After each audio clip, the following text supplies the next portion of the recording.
And Rain is looking for answers, to say the least. Rain has not been having the best TVZ. Now, Rain's still not a bad player, but you're like, man, Rain is awful. He's still qualified for MLG Spring Arena 2. And doing a fantastic job at that. His win rate against Zerg is not his highest compared to his other matchups at 51%. And he did lose the lead knock at the Spring Arena 2. That said, TLO's best matchup is ZVT at 55%. TLO, the red Zerg in the bottom center. Rain, the top, the blue Terran in the top. Interesting opening we got right here. This will be a super proxy barracks, obviously. As this SCV is going out, it's not looking to actually block the hatchery. It wants the hatchery to keep going. And what he's going to do is just make a barracks right next to his opponent's, you know, I guess expansion, yeah. Yeah, there it is. Just going to go for a good old proxy rack. Like now, this is on 11. Yeah, this is super fast. Very, very quick. He's not sending, he is sending a second SCV to go for another barracks, so double 2 racks. Oh my gosh, and this drone. He senses it. Oh, his TLO senses are tingling. Oh my god. Oh, he sees it. He just sees the in time. He saw the second down. barracks, and Rain's like, wow, why did I do that? And Rain realizes he's going to have to double team this drone.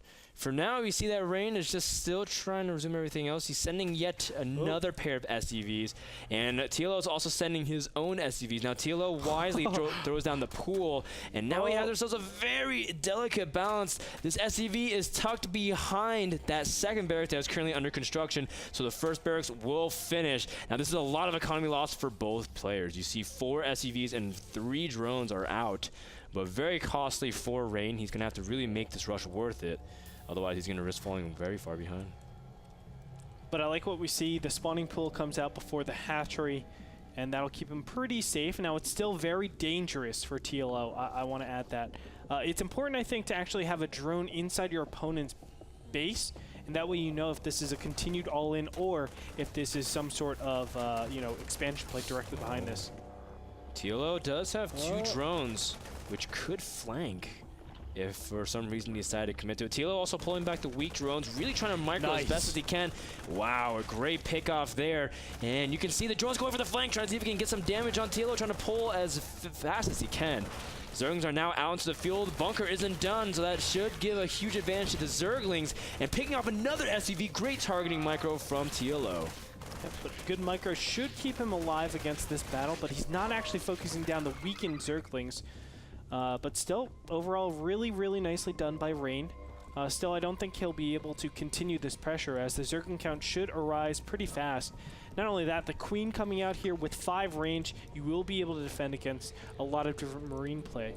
So I do foresee this not working out for Rain. You will have to start to decide to... I'm going around in circles. He needs to transition to something else. And normal transition is to place a command center and try to macro accordingly. Double gas, get up your factory, starport, whatever you want to do, but you eventually expand off this unless you sent all your SCVs. Yeah, that's the thing. You can expand or you can double barracks behind this and go 4 racks all in pressure. But with good overlord positioning, obviously that overlord buff is going to help against this style. I think TLO will be able to recognize exactly what he's up against. And once he does that, I mean, if it's all in pressure, he's just going to make a couple spine crawlers. He's good to go. If it's command center, then he'll obviously just start macroing up. Yeah. And so from this point, you can see the Marines are moving out. TLO still not in the clear just yet. That spine crawler will prove to be a very strong anchor for TLO to fall back to. Regardless, you see that TLO still putting down his queens, taking this very seriously, which he should. Very good move. Rain also preparing an expansion behind this, but with the queens and the spine crawler, especially with the range increase, Marines have the same range as queens. So very, very good job by TLO, making sure not to get too complacent. Yes. And now TLO recognizes that his opponent hasn't sent all of his SCVs. He's also looking to see if it's an expansion. He was looking over here to see if it's additional barracks, by the way. But this Overlord should get there in time, see the command center, and now he knows exactly what his opponent is doing. Man. Now look at this, the creep spread has already started for TLO. I love this type of creep spread. It is actually so good on Shadow Temple and maps like Cloud Kingdom. where you actually put the creep tumors on the top, and it'll still spread as long as you have like this initial spread right here. But it looks like, what is this, 4 racks transition? It is. 4 racks, double gas. And that's almost exactly what we were talking about now. Also, Rain has a weird option to try to double expand. Some Terrans have been really trying to toy around with that idea of going for a really quick third and trying to macro with Zerg in mid-game. We saw that in actually the previous game. And it didn't really work out that best because Rain, his timings were kind of delayed as a result of kind of odd gas timings. But you could see that at TLO, it's still a little bit hard for him to play normal. It is Shattered Temple. Thirds are a little bit harder to take. Some Zergs just put a hatchery right next to the rocks and then kill it, and then have 4 hatcheries when it finally finishes. But TLO's opting for the defensive third base. Yep, and he gets it in good time as well. I want to add that. Now, he already has his gases coming up, 2 gases total. I expect double evolution chambers.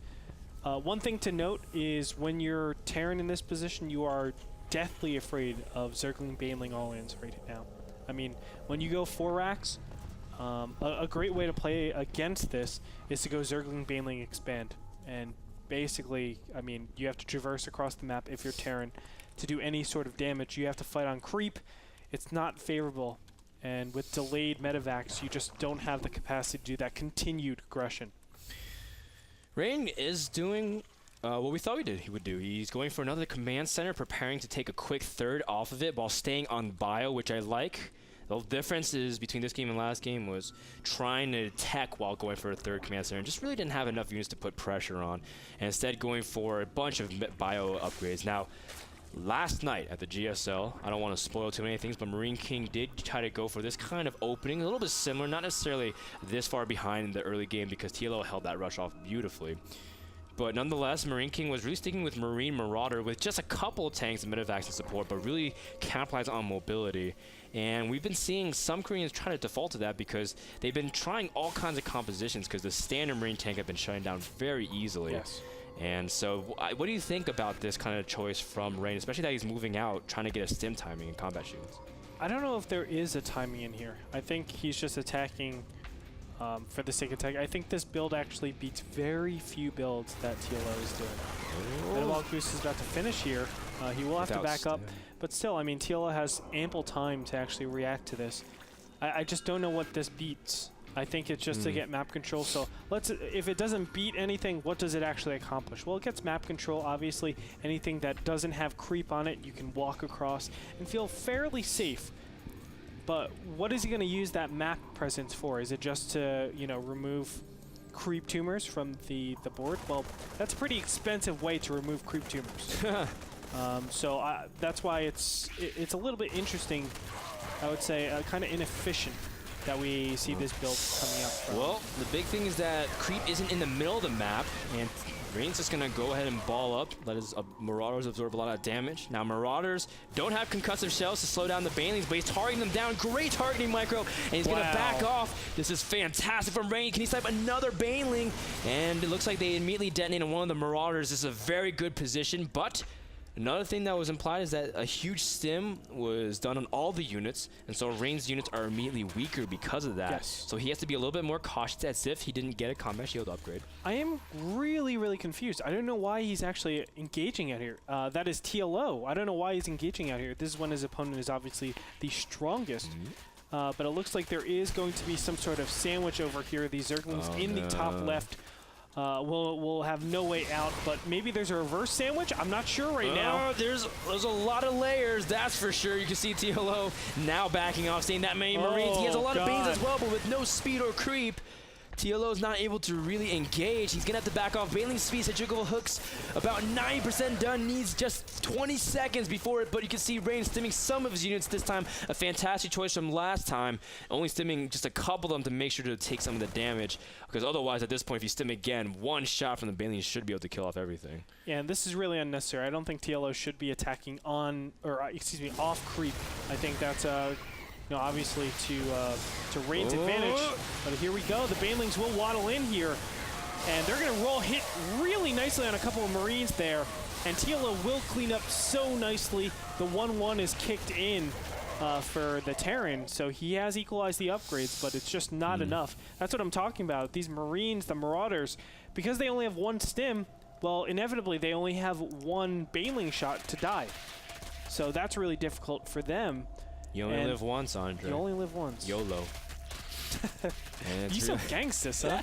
You so gangsta. And TLO's gonna destroy the rocks. Good thing rocks only live once. How annoying would it be if rocks respawned every 15 minutes or something?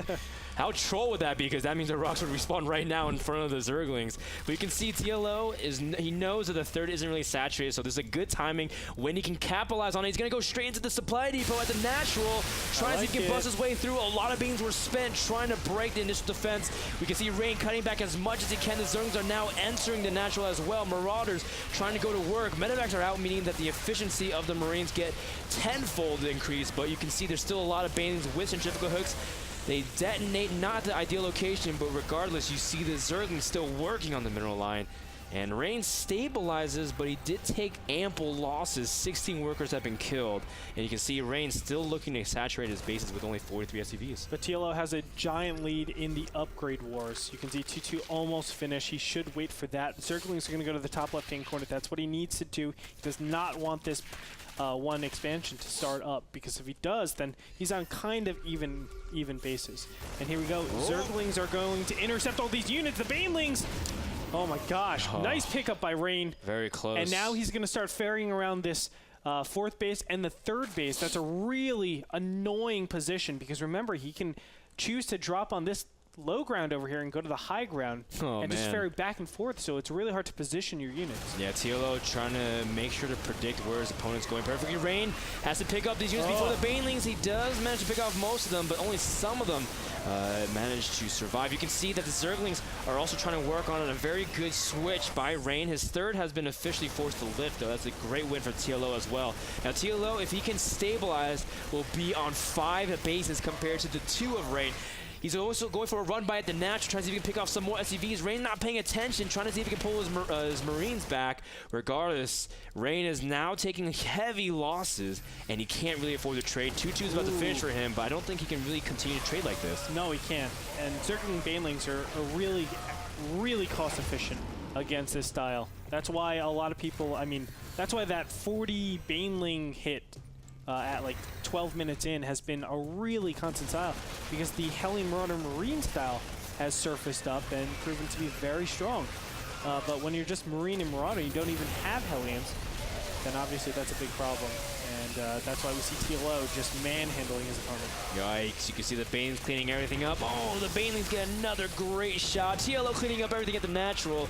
Rain has a lot of orbital command energy that he has not utilized, because he has just been doing way too much. He's been trying to push while defending and expand. And you can see that Rain is falling apart to the might of TLO, sending non-stop Zerglings everywhere and defending and being aggressive with his patented Tier 1 units. You can see he's getting hive, so he can get his upgrades as well. And TLO does lose his 5th base, but still he's comfortably on 4 bases. Yeah. And that 5th base can be remade very easily. Yes. And there it is. GG. He's not even going to try. Rain knows he's too far behind. TLO takes game number 2, 2-0, which means he gets a very significant lead over Vibe, who lost 2-0. And all of a sudden, when a player was tied, now 4 points separate them. And such is life at the NASL. Yeah, TLO obviously bringing out his A game this time around. Oh, his A+ game. I gotta give him an A+ on how he executed on that. And I do want to say that TLO did have a slight advantage with having the same matchup 3 weeks in a row. That's really nice to prepare for. Yeah. Obviously, your ZVT by the end of the week has to be really good, or excuse me, at the end of the 3 weeks has to be really good. But very well played. The style just counters, I think, Mass Marine Marauder very easily. Whoa. And nice defense in the beginning. Guys, we were just told that TLO will be in the house for an interview after the series, so hang tight. We want to thank GameMinder, the people who make the smartphone application for NASL broadcast. Check them out at handelabra.com. But don't go too far, guys. We have an interview with Dario Wunsch right after this break, so hang tight. We'll be back in a sec.